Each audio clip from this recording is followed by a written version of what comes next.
खिले के न रंग रौरा कैदा बाटे जीजा जी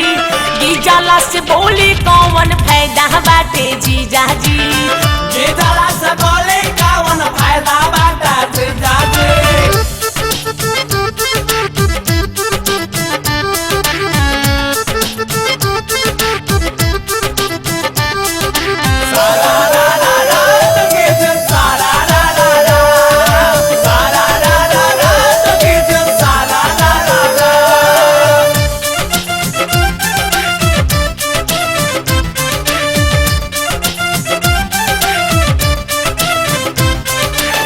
हाथ में अबीर ढके मिसा तानी गलिया बिगड़त चढ़ली जवानिया के हलिया हलिया बक्की कौन चल हो जी हलिया हाथ में अबीर ढके मिसा तानी गलिया बिगड़त चढ़ली जवानिया के हलिया भूल तेरा दिल अपन वैदा बाटे जीजा जी भूल तेरा दिल अपन वैदा बाटे जीजा जी गिजला से बोली कौन फायदा बाटे जीजा जी गिजला से बोली कौन फायदा बाटे जीजा जी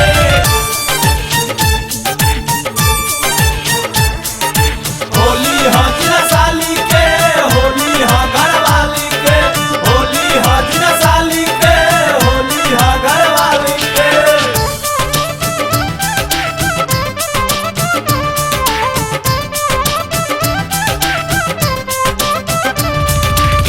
दीदिया से कह देब जाके सारा रौरा चाल के दे दिहन जाड़ हमके रंग देही डाल के व्यवस्था होखे लगी ए हो दीदिया से कह देब जाके सारा रौरा चाल के दे दिहन जाड़ हमके रंग देही डाल के करनी लिखाइल राउर बकायदा बाटे जीजा जी करनी लिखाइल राउर बकायदा बाटे जीजा जी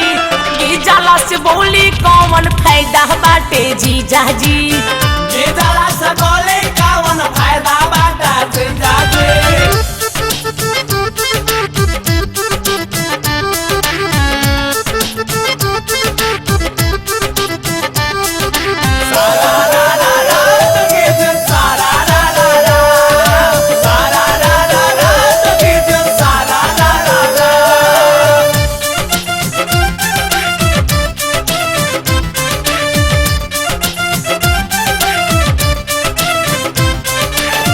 नजरी से झोले बानी लाज या लिहाज जी